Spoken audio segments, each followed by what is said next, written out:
Welcome back. Good to have you here with us for the second presentation today. Do we have anyone who was not here last time? Chad was not here for the last one. I think everyone else.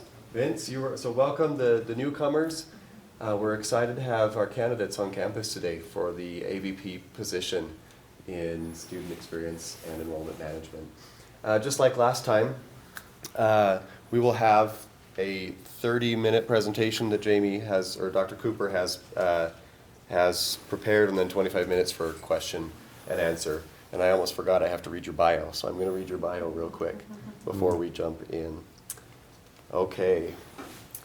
Dr. Jamie Cooper currently serves as the Executive Vice President for Academic and Student Affairs at York Technical College in Rock Hill, South Carolina, where he oversees all academic and student success functions for the college's career and technical programs and transfer pathways. Prior to York Tech, he was the Vice Provost for Student Success and Dean of University College at Winthrop University, where he managed a portfolio of academic and student service units that included the Academic Success Center, Office of First Year Experience, and Academic Advising. Dr. Cooper has also served as Assistant Vice Provost for Academic Programs at Virginia Commonwealth University in Richmond, Virginia, where he led institutional course scheduling redesign initiatives and helped expand transfer partnerships with institutions in the Virginia Community College system. Preceding VCU, he served as the Associate Vice President for Student and Academic Support Services in the Division of Student Affairs at the Evergreen State College in Olympia, Washington, where he managed services focused on student retention and academic success, including academic and career advising, orientation and new student programs, multicultural advising services, and 6 TRIO grants. He also served as an Associate Dean of Academic Affairs for 12 years at George Mason University, where he led efforts focused on recruitment, advising, retention, and graduation of undergraduate and graduate students in the College of Humanities and Social Sciences. Dr. Cooper has presented nationally on fostering collaboration across academic affairs and student affairs, and how a liberal arts and sciences education develops career relevant skills. He holds a Bachelor of Science in Psychology and a Master of Arts in Educational Psychology and Counselor Education from Tennessee Tech University, and a Master of Science and Doctor of Philosophy in Developmental Psychology from Virginia Tech. Please join me in welcoming Dr. Cooper to campus today. So we'll have 30 minutes for presentation, 20-ish minutes for question and answer, and then we'll wrap up right at 5 to the hour, or right at the hour, right at 4 o'clock. And then if you'd repeat the questions as they're said, that would be great. Great. Thank you so much. I really appreciate the opportunity to be here today. Again, my name's Jamie Cooper. I use he, him pronouns. Thank you for that introduction. So obviously I'm going to talk a little bit about my thoughts on enrollment management and creating a FOMO-worthy experience here at UVU. I have a lot of information, so if there's things that I kind of fly through to try to get through this, please feel free to ask me more during the question and answer session. I've done a lot of research to learn more about UVU, the work that you've done so far. But I did want to start out just a little bit. You have my context, you have my materials. Just talk a little bit about how my background shapes my framework. And so as outlined in my introduction, my background is in psychology. I have degrees in both counseling and developmental psychology. And for me, that's a really great framework for doing the work of student success and thinking about student development. That counseling piece helps me think about the individual, all the different identities our students have, their lived experience, how that contributes to how they move through our systems at the institution. And that developmental psych background is really what are those conditions that create change. We know that as our students come here, they come as one person and they leave as a different person because there have been many elements of their experience on our campus that have changed who they are, and their presence on our campus and changes who we are. And so being able to think about how all those different pieces connect. If you're familiar with Gallup's Strengths Finder, I use this a lot. I think it's really illustrative of how I show up. So my top 5 strengths are deliberative, connectedness, individualization, relator, and consistency. And those strengths are in the domain of relationship building and executing. So someone once asked me to define myself, and I said I'm a collaborative doer. So I like data, I like thinking, but I also my 51% is with the doing. So I will always be, what are you going to do about that? What's next? And so the deliberative means I make decisions very carefully, so you're going to see a lot of data. I use a lot of data to inform decision making. The connectedness piece is really around seeing how all the different pieces come together. And I think that's really important for a role that coordinates connections between academic and student affairs and how those two contribute to our student experience. Because we know our students have a UVU experience. They don't have an academic affairs experience or a student affairs experience. They have one experience. And that experience needs to feel seamless to them regardless of what elements of the institution are involved in that. Individualization and Relator are really about focusing on the individual, both learning about our students, where they come from, how that impacts the kind of experiences that they have, but also about my team. I like to know people. I like to know why they're here. So you'll hear me talk about that why a lot. I think the why is very important for our students to connect to. It is also very important for our faculty and staff to connect to. And that consistency piece shows up a lot I talk about systems and processes. I talk about how do we make initiatives sustainable. If I were in this role, you'd probably hear me talk about process workflows all the time, because I think it's really important to understand all the interdependencies of what we do and how we build sustainable systems for the long term, and how we make things very transparent for our students in particular. In terms of my theoretical framework, I really like Tinto's conditions that create success. Obviously, when you're talking about this work, it involves both academic affairs, student affairs. It involves what happens inside the classroom and outside the classroom. And I think Tinto's framework is really good at approaching that, because we can talk about things like the importance of peer-to-peer connections, the importance of peer-to-peer connections in the classroom, but also outside the classroom. So I think when we're talking about how we involve faculty more, how we get faculty more connected to the work of supporting student success and retention, this is a really great framework to work from. I know this position works with a lot of different areas. Technology is really important to the way we do our work. So I've had the experience the opportunity to work with many different kinds of systems, different learning management systems, different curriculum and catalog systems, course scheduling systems, student information systems, CRMs. So I just wanted to say I get, technology is very important, but the tool is not the solution. The tool is just the way we go about our work. The people are the solution. So I also understand that in order to effectively implement new technology, you have to prepare your culture, and there's a lot of change management around that. So a lot of what I focus on, particularly in my current role, is helping ensure that we are fully leveraging the technology resources we're already using as an institution. So just in terms of setting the context, we know there is a lot of criticism and concern around higher education. We are at a 5-year low in terms of students' perceptions of satisfaction in four-year degrees. Also, whether students feel the tuition they've paid is worthwhile. So one of the things I will talk a little bit about is that return on investment. We have to start talking about that from the beginning at the recruitment phase and reiterate that at the retention phase, because retention is just re-recruitment. We constantly have to remind our students why this is the best place, why this is the best price, why this is where they need to be in order to achieve their goals. The other piece, obviously, is Utah is in a great area in terms of we know about the demographic cliff. We know the declining numbers of high school graduates expected in the next 10 years. Utah is one of those blue states, so that's good. But what that also means is competition in our region for recruitment of new students is going to increase, because all these states in red are going to be heading to the blue areas to recruit. And so we really have to make sure that our value proposition is very clear to our students in our service region and in the surrounding areas as we try to expand our reach for recruiting new students. The other piece that I think is obviously important to think about is the demographic makeup of our students is changing.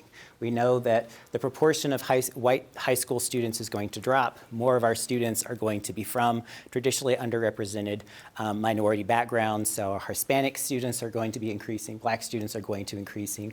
I know that your enrollments for your Hispanic and Latinx students are increasing, and that's something that the institution wants to work even more on. So thinking about what that means for who we're serving and how we're serving them. We obviously also know that many more of our students are coming from low-income backgrounds who are first generation. So I think in everything we do, it's important to ask the question, who is the system built for? Because we set expectations for our students in many ways that are dependent upon who our students have been for the past 20 years. And that does not always best serve the students who we see now. So when I think about policies, processes, procedures, what we are expecting students to be able to do, we always have to interrogate those assumptions about how much social, political, and financial capital does someone have to have in order to do what we're asking them to do. Okay. And then we think about what it takes to support success, enrollment management. Obviously, this is our familiar cycle of we're out there promoting our brand, we're getting students through the enrollment process, we're delivering an academic experience, and then we're continuing to engage them as alumni, and that's a continuous process. Because obviously, two of our most important and underutilized resources are our current students who can tell our story and our alumni who can tell our story, because they can really give us information about what it takes to be successful and how we can improve what we're doing at the institution to ensure more students are able to achieve their goals. And so that really means that everyone at the institution has to feel a sense of ownership and that we're engaging the whole ecosystem in that process. We think about enrollment management. Obviously, there's lots of things that are contributing to that. For me, one of the things I'll talk a little bit about is it's very important that we connect to a student's why. When I talk to students at orientation and new student events, it's about understanding who they are and what are the strengths of themselves, where do they draw for resiliency, and helping center that at the start of the journey. Why are you here? We have to listen to our students when they tell us why they're here. When a student, so I've previously overseen TRIO programs, when upward bound students are graduating high school and they say, why are you coming to college? They say, I want a better life for my family. I want to get a good job. We have to listen to that because that is what the motivation is for them to be here. And so thinking about what is that why, how do we help to remove those barriers to increase that degree philosophy so we have fewer students who are starting and stopping and starting and stopping. You know, when we're talking about it's taking you 8 years to get that degree, well, how do we get more students to do it in 6 years? How do we get more students to do it in 4 years? The other thing is obviously meeting the needs of our diverse students, because we know we have more students coming from many different kinds of backgrounds. And again, our system traditionally has not been built to accommodate or support the success of first generation, low income students and students from minoritized identities. And so always thinking about what is working and who is it working for. When you look at things like retention rates, graduation rates, placement rates, engagement in high impact practices, what are the differences that we see between these different groups? Because that is really how we understand where our institutional achievement gaps are. And then finally, I also know that when we're talking about enrollment, there are a lot of physical constraints. There are constraints about how our programs can grow. So if admissions and recruitment is out there talking about the institution, they have to know what our capacity actually is, not only to, if I recruit you 200 more majors, can you even you do even have faculty to teach those 200 majors? Not every student can be a nursing student. So how do we message what our capacity actually is to meet the needs of our students? The other piece, obviously, is your space constraints. So this is in your fact book. You have the smallest square footage per FTE in the state, yet you're the largest institution. So what are the space constraints? There are some programs that are limited enrollment programs. There are other programs that are growth constrained because they just don't have the physical resources and space for that. Sometimes the answer is, well, we'll do more online. Well, online doesn't work for all of our students. So we really have to understand where online is successful and who it's successful for. So you all know, obviously, again, a lot of what I'll say is things you already know, because I appreciate how data-rich and assessment-rich your culture is, because you already know a lot about what the work that needs to be done. But obviously, we have to understand the factors of influence for our students, where their priorities are. Your students work, your students have families, your students have partners, your students are engaged in their community. And this one, debt-averse ideology, is obviously very important because finances is the top factor of why students leave. But there is also lots of assumptions and pieces into that in ways we can maybe support more students to think about how they take on financial planning for their degree earlier. And so maybe we can help alleviate some of that start, stop. If students are using their savings, going to school, stopping, saving, going to school, stopping, saving, going to school. So if that's a pattern we see, how do we help students understand how they can do more effective planning for the long term so they can increase that degree philosophy and get that credential and get into a better paying job more quickly? So again, I appreciate you've done a lot of the work already around understanding why your students leave. This is insights that many institutions don't have. And so I really appreciate the work that's been done, how clearly it's articulated for me. This is the punch list of the job. This is the punch list of everybody's job, is to think about how we address these factors that are influencing why students leave the institution. And again, I understand finances is a huge factor for many students, and it's more of a factor now after COVID because many students have been their families have been economically impacted by that. I also appreciate the completion plan and how thorough it is. I also really appreciate it's a phased plan that's over multi-years because sometimes when we say we have all this work to do, we want to think that it's got to be done right now. So I know anyone involved in this is probably like, it's still pretty aggressive. It's a lot, so it takes like a lot of work. But I really appreciate how thorough it is because I do understand like this is the playbook. You know, when you walk in the door, here's the work that needs to be done. I also appreciate how collaborative it is and that there have been individuals identified who are responsible, but there's an understanding that this is always a fully collaborative initiative. This is a piece that I liked. I was pleased to see like when you talk to students who have left that they plan to return pretty soon. So that again, I think that's really good data. So obviously part of that opportunity is how do we keep them from having to step away in the first place? Are there things that we can actually influence around that? So some of the things I want to talk a little bit about in terms of opportunities that I see and hope to be a part of. Again, how do we help students get to the why and always keep coming back to that why?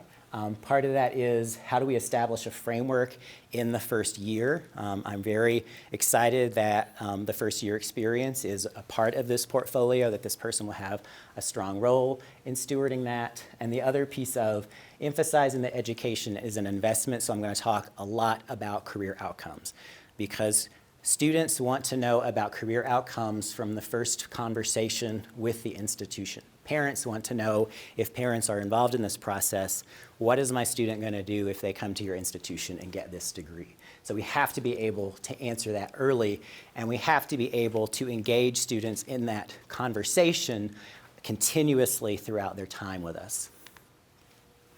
So when you look at, obviously, the first year experience, there's these really critical pieces of first year advising, orientation, a common read program, some of these events, Smart Start, early alerts. The piece that I think is also important that has been identified in your completion plan is the first year seminar. Because I think a first year seminar would really provide a lot of that skeletal structure. I've overseen first year experiences I'll talk a little bit about at Winthrop in the past, and that curriculum in the first year seminar is really around how do we ensure students are engaging with these services and being very prospective about the kind of experience they want to have on our campus. And also, I talk about this building reflective practice. So it is always helping students understand the value of what they're doing in and outside of the classroom. So when we talk about why students take the general education courses, why we have essential learning outcomes. Those outcomes are directly related to employer competencies, what employers want to see in their new employees. And so making sure that we're making those connections clearly for students. When we look at what the top priorities are of incoming students, there's two clusters within that top 10 list. 3 of those are social connections, 4 of those are career choice. So students want to make connections to other students, and students want to know about occupations. So making sure that we're building those opportunities into the student experience from the start, whether they be first-time freshmen or transfer students or returning students.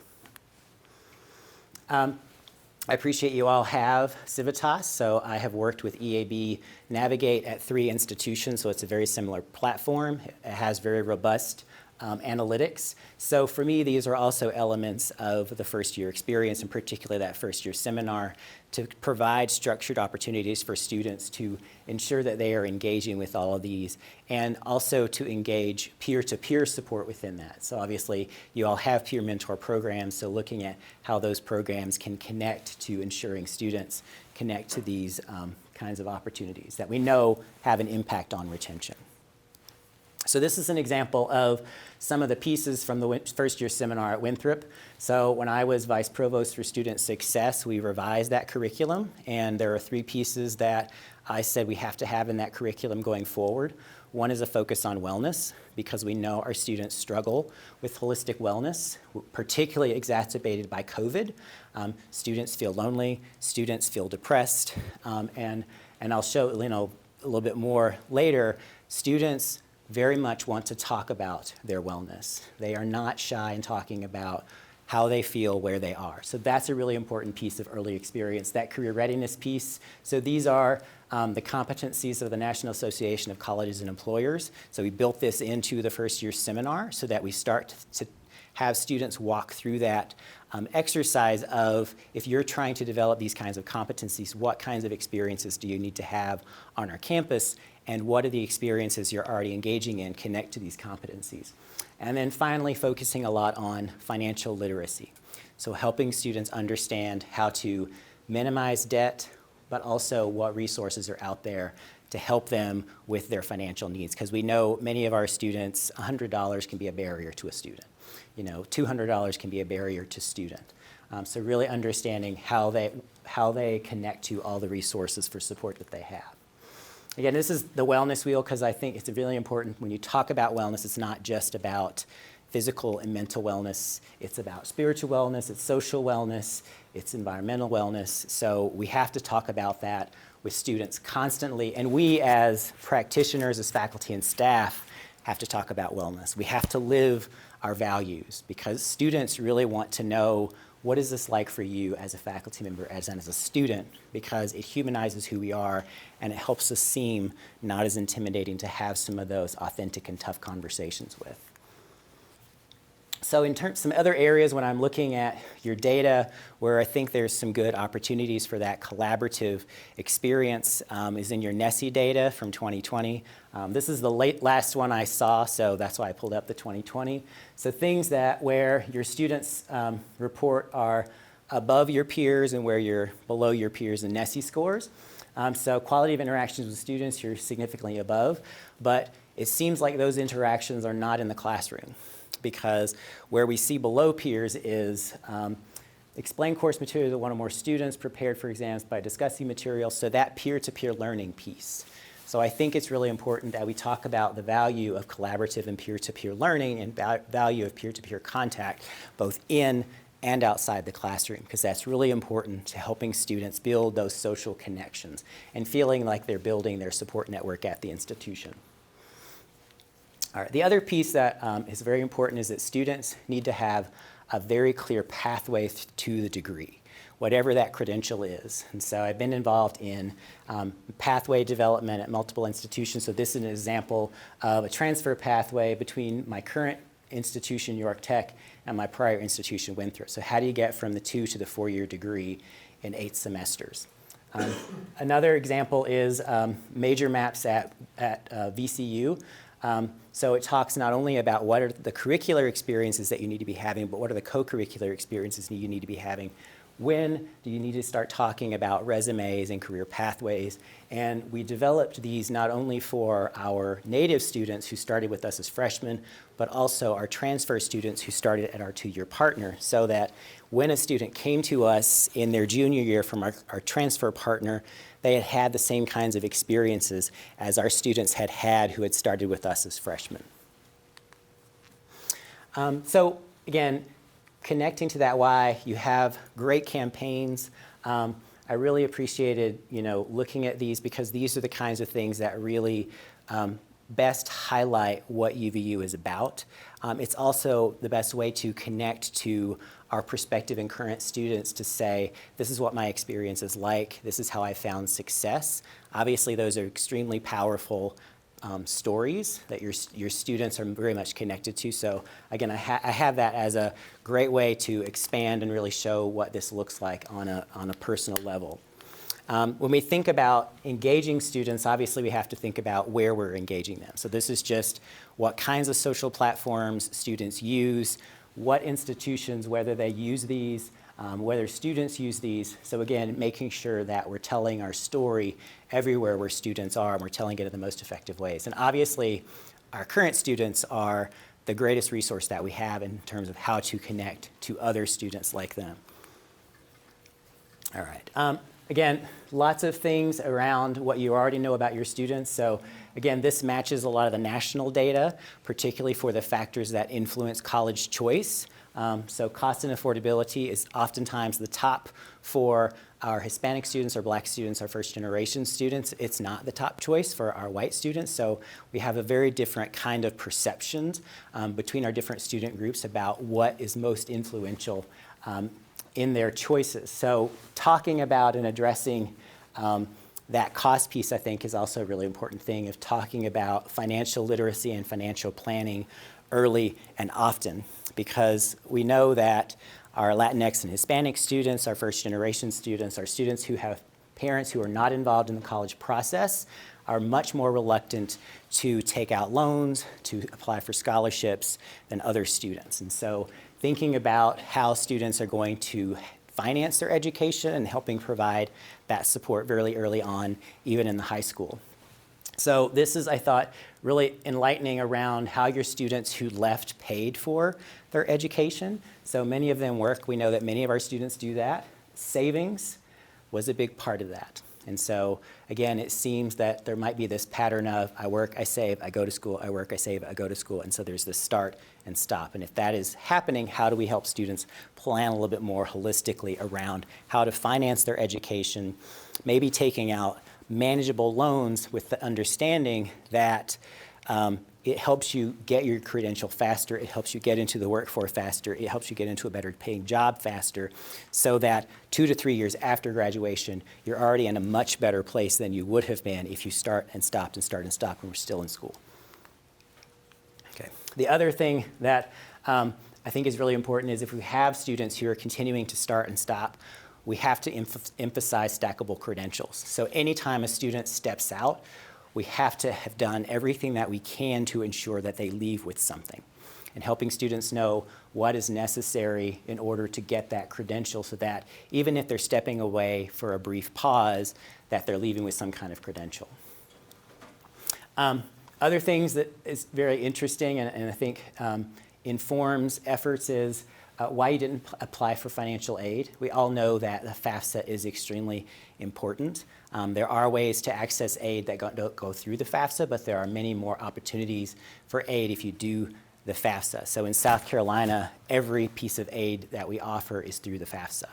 We have lots of funding for students in South Carolina, but you have to do the FAFSA. Tuition is free in South Carolina if you do the FAFSA. But students don't think that when they hear financial aid, they think loans. I don't want to take out loans. It's not about loans. It's about Pell Grant. It's about making sure that you're maximizing your opportunity to be awarded grants and fellowships that require FAFSA completion. Okay.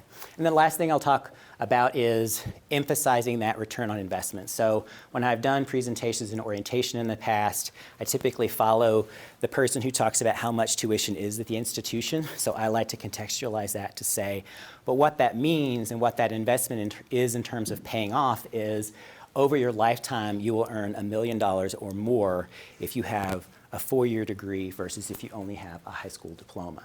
And that earning potential that you will have compared to maybe your counterpart who went into the workforce is making $15 an hour, your earning potential 2 to 5 years out after your graduate degree or after your undergrad degree has already surpassed your friends. So it's really important that you think about this as an investment that pays off in the longer term. The other thing I think it's important to talk about is education has other monetary rewards. You're more likely to be in a stable relationship if you have a four-year degree. Your health, your self-reported health is typically higher if you have a four-year degree. So there are lots of things and benefits that come from additional education. And then one of the pieces, the value proposition, I think, of UVU is really the right place, right time, right price in terms of the kinds of growth you're seeing in your service area. So this is from the workforce services in terms of the industries in your three-county service area. I know you're not just about the three-county service area, but this service area is growing a lot faster than the rest of Utah and the rest of the country. So helping students understand that UVU is the best way to connect to opportunities that are going to help them be a part of that growth. So looking at the different industries in the different service areas, and one of the reasons I'm very attracted to UVU is that you do have a dual mission. You do have lots of different opportunities for students that are not four-year degree, that are short-term career and technical degrees that help students connect to these kinds of opportunities because each county has different sectors of strength. And so helping students understand there's an option here at UVU to help them connect to that. So finally, I love quotes, and so I wanted to end with a quote. This is from Paulo Freire, who is a Brazilian educational theorist. And it is, education does not change the world. Education changes people, and people changes the world. So my why of why I do this is because I believe in our students. I believe in their ability to change their communities, to change the region, to change the state, to change the country, and to change the world. And that's truly what I believe and what motivates me to do the work and why I'm so passionate about it. So, thank you.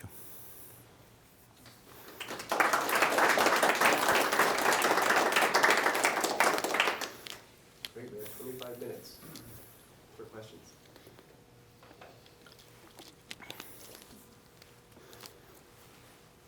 Yes. You talked a lot about students, but how do you plan to advocate for your employees? Well, definitely. Well, I think we have to take good care of our employees. So, work-life balance is very important to me. Understanding the expectations that are placed on employees. So I think when you're in a role in a functional area where this work is shared, making sure that sharing is appropriate and proportional. So one of the things I always think about is where is the work happening and where are the resources? And if the work is happening in one place and the resources are in a different place, then let's talk about how we align those things. So that's part of it, is making sure that my employees are doing the work that they should be doing, and we have the resources, and I have the support, and they have the resources and the support to be doing the work that they're doing. And then thinking about how, as an institution, maybe we need to do some realignments. I think the other piece of that is work-life balance, is that we have to take good care of ourselves to take good care of our students. I think the pandemic showed us that, is that the people in student affairs, this is what you love to do, this is your blood, sweat, and tears. Many of you go above and beyond for our students and leave little for yourselves. And so for me, it is always about make sure you're taking good care of yourself, because if you don't take good care of yourself, you won't be here to take, you may not be able to take good care of our students, and our students need to understand that balance. So for me, that's a big part of it. Sure.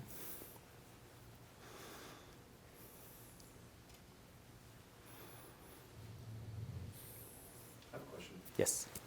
You talked a lot about retention efforts and other things like that, which is rightfully so a major beast within the enrollment management area. And you touched on recruitment a little bit, but I'm wondering if you could expand a little bit more, and again, coming from the Director of Admissions Sure. position here.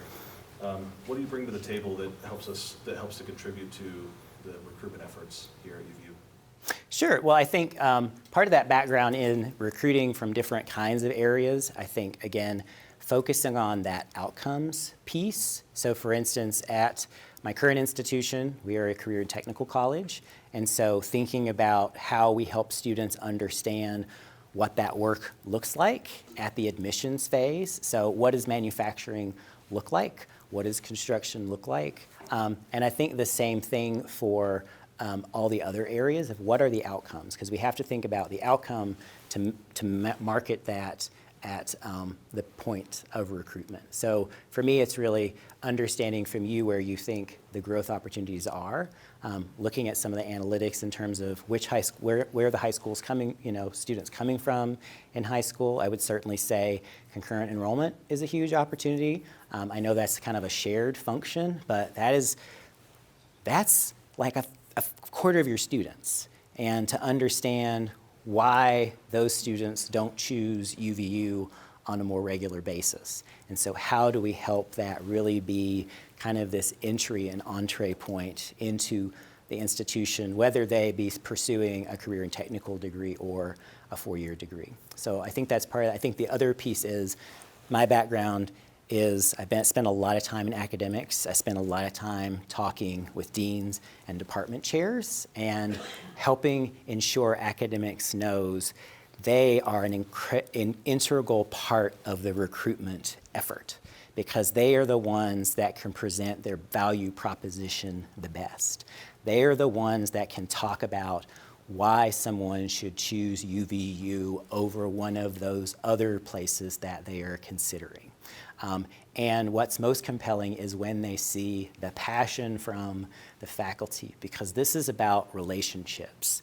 Students want to understand who they're going to see when they show up, what kind of experience they're going to have. So they want to see that passion. They want to feel they have a connection. So for me, it's looking at the relationship that exists between recruitment involving the academic units and helping ensure that they're an integral part of that process. Great, thank you. Sure. Yes. The relationship between student affairs and academic affairs can be rocky. I mean, you said earlier there's a UVU experience and students don't. They don't care what side of the house, right? So how do you nurture? How do you grow those relationships and really partner with academics? Sure. So I realize I've not been completing the question. So the question was, how do I nurture those relationships between student affairs and academic affairs? And I think a part of that is always listening. I think getting to know the academic leadership, getting to know the deans, the department chairs, having that face-to-face, because one, I need to understand what their concerns are. I think a big piece of that is listening for themes, because oftentimes we hear the same things, so I can tease that out. They're probably going to be very honest about what they think, and so that's good information to have. I need to know where the landmines are. I think that's the same thing I need from my staff and from you all, is to really help me understand where the landmines are and where the blind spots are. And so, but to me, it's establishing those relationships, developing some trust, but also establishing that I am a fierce advocate first for our students and for my staff, and to understand that I have my own thoughts about how we can do this work more efficiently and effectively, and what change looks like. And so, again, engaging them in that conversation, and always I'm very data. Student success, academics have a high stake in student success because it really is we're bringing in their students, we're filling their programs, their classrooms, and so really helping them understand that they have to be a full partner in that as well, and that we are going to share the responsibility and the accountability for what we do to support our students. Sure.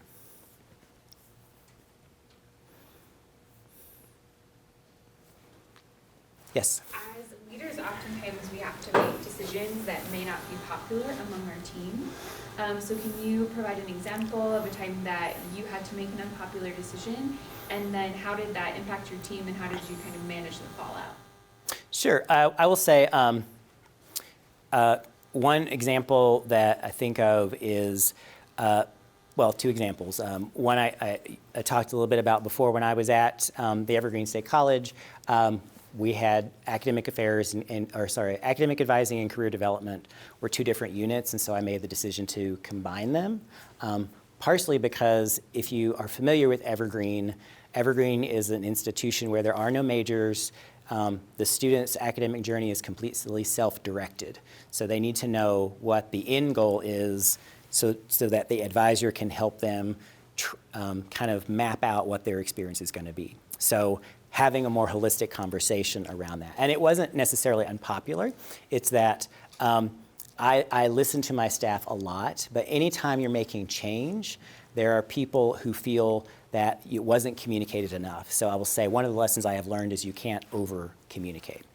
One of the other things I can think of is sometimes in any position you come into, there are things that have been in motion, and suddenly you are the responsible party for this thing you had no role in initiating or taking on. And so I've done that on multiple occasions. And so one of the examples of that is course scheduling redesign at Virginia Commonwealth University. So when I came into my role as assistant vice provost, we had this relationship with Ad Astra. We had contracted to use their Platinum Analytics platform to understand where we are not meeting course scheduling needs for students. How do we better utilize our space? How do we change space assignment practices? So I come in to this work group thinking everyone is on board with this work, and quickly find out nobody is on board with this work because it was kind of administratively mandated that we were going to do this. And so after a few very unproductive conversations, we rebooted that and pivoted, because anytime you introduce a new initiative, particularly if it involves technology, and particularly if it involves people changing what they have done and maybe giving up some control, because control is comforting. If I have control, I feel like I have more control of the outcome. So working with deans and department chairs to think about, this is really about the institution and how we better serve all students. So let's talk about your concerns, and let's identify places where we can make it a little bit more collaborative. In terms of, College of Business said, this is our space. We own this space. Nobody can schedule anything in this space. When you've got all these needs for courses in other colleges that have no space. And so how do we think about ways to identify some compromise? Some of the other thing is, when you're talking about data, sometimes when you present data, people are like, that's not correct. I don't understand, that's wrong. It's like, okay, well, let's talk about why that is. And so going through that process of really understanding what the concerns are, and then how we get to a place where we can be a little bit more open to change. So that's part of it. Is sometimes you are assigned to be the change agent, and you're not met with a lot of support, even though you work with great people. They're all like, change is hard, I don't want to change, this has worked for a long time. Everybody else can change. One of the things that, there's that thing of, you have the speaker and they say, who wants change? And everybody raises their hand. And then they say, who wants to change? And nobody raises their hand. So sometimes understanding that an openness to change means you have to be open to change. Obviously, we want change, but that means we have to be willing to do some changes as well. Well, I'd say the other piece is, I've gone through budget cuts. I've had to literally say what positions I am eliminating. And I think when I have those conversations with the impacted units, it is always with openness and honesty. And when those decision points come, it is not a surprise, because I have been very open and honest and transparent about how things are going, what I think it's going to mean for us, and preparing them for the possibility of these changes are coming. And so that they really understand what are the principles that I have used to think about where we can make reductions, whether it be in budgets or whether it be in personnel, because I have been in those situations before as well. I have another question. Yeah. You touched on this briefly as well, but maybe talk to us a little bit about what's exciting to you about the prospect of working at UVU. Sure. Well, I think lots of things. Obviously, that it's a position that involves both student and academic affairs, because I think it's a really good fit for my framework. It's a really good fit for my background, because I've always seen myself as a person who kind of sits in the in-between space. Let's say when I was in academic affairs, I was always trying to get them to the student affairs table. And I think, student affairs people are always willing to be at the table. And so really making sure that those connected and collaborative conversations are happening. UVU is a public institution with a dual mission. There's not a lot of institutions in higher ed. Obviously, there are several in Utah. That doesn't exist many other places. So for me, when I think about an institution that really is focused on the needs of the community, UVU is the type of institution that I really want to be at, because it looks at the whole needs of the student, and it has a lot of opportunity for that. I think my background, obviously I've worked at several different institutions. I've worked in student affairs and academic affairs. I am in a position, I've been in a similar position. So my position at Winthrop was Vice Provost for Student Success and Dean of University College. So I've been in a position that kind of focused on some of these elements. I'm currently in an executive level role, and I am introspective enough to know that that is not where I thrive. In terms of what feeds me professionally. I really want to be in a place where I'm a little bit more closely connected to the direct services and support provided to students. So that's partly why I'm interested in this. And obviously, it's recruitment and retention, and recruitment or retention is just re-recruitment. So thinking about how we unify and understand the kinds of students that we're recruiting, how we support them to be successful, and how we make sure that those collaborative conversations are happening across the institution. So, and I appreciate that, you are a very aggressive institution. When you say we're going to be the best open access institution, to me that's very exciting, because that's a high goal, and I want to be at a place that has high aggressive goals and be a part of that. I think that's very exciting. So, Thank you. sure. And my family lives in Bountiful, so that helps too. That's important too. So, support network nearby, very important.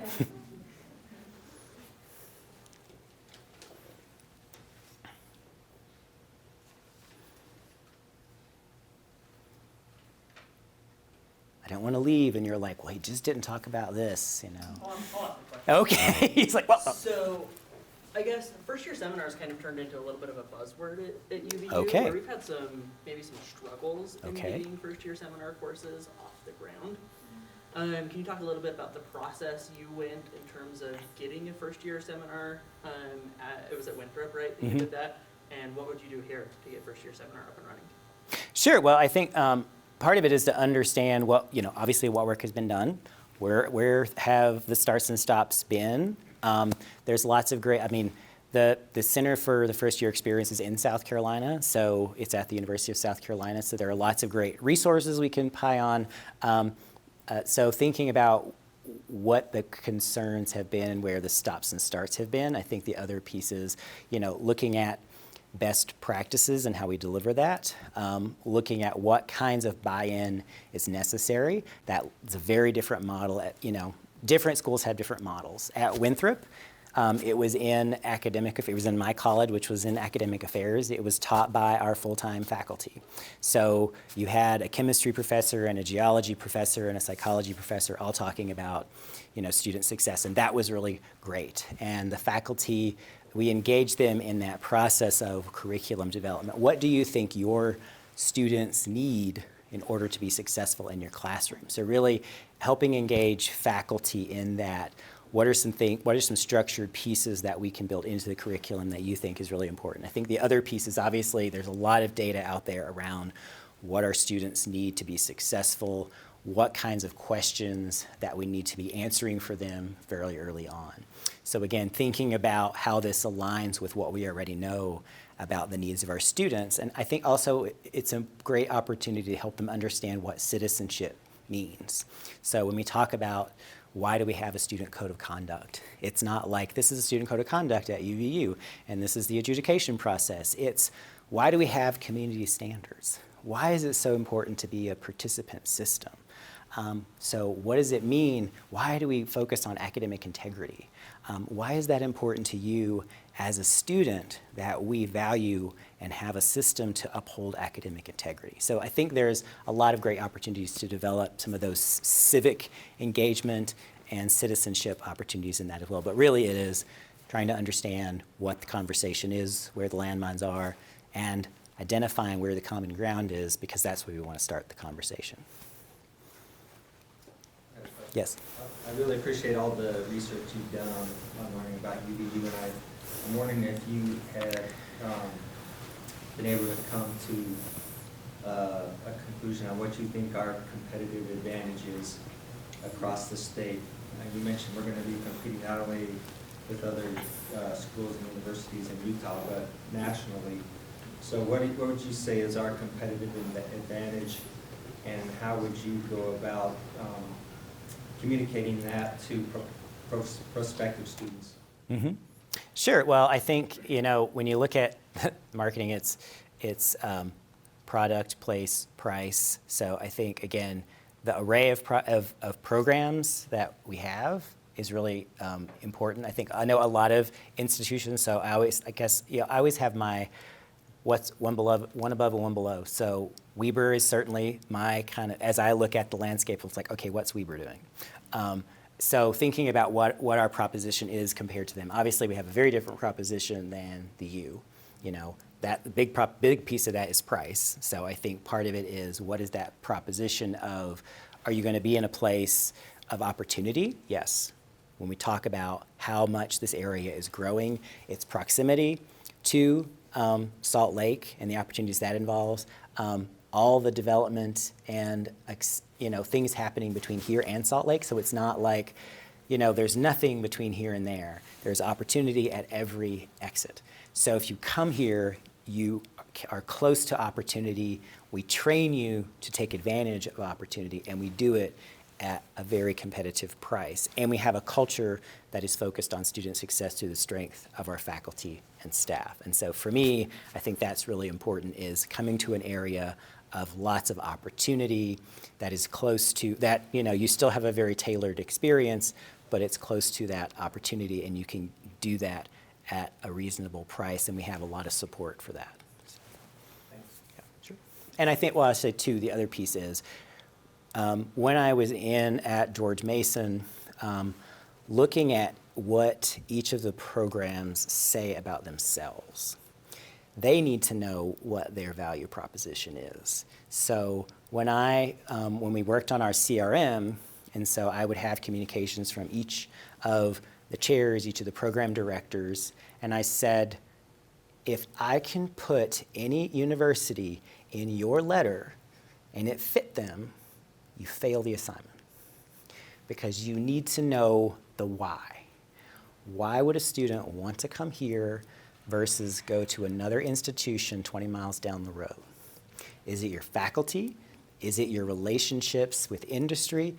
What is it that sets you apart? So you have to know that, because students are going to want to know that, whether it's an undergrad degree or a grad degree. What is your placement rate? How many students get jobs when they finish your program? What is their earning potential? So those are all things, to me, it's like, you're going to have great earning potential. You're going to have a job before you get out of here.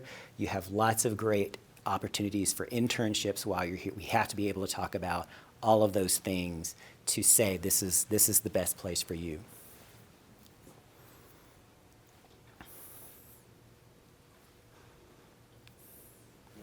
I'll ask one more. We have 2 minutes. Okay, one more. Digital transformation is a big thing happening here. I mean, obviously we have a president that came from the tech industry, and so technology is a big part of what we do in our division. And so maybe talk to me about any experience you've had in implementing digital transformation that has supported the initiatives within the work that you've done. So can you define digital transformation for me quickly? Implementing technology to better serve students, better do our work, Oh. things like that. That slide. Technology is a tool. So I very much look at, okay, what are the technology tools that are going to help us do our work more efficiently and effectively? you can have a tool and it can do nothing. A tool is not the solution.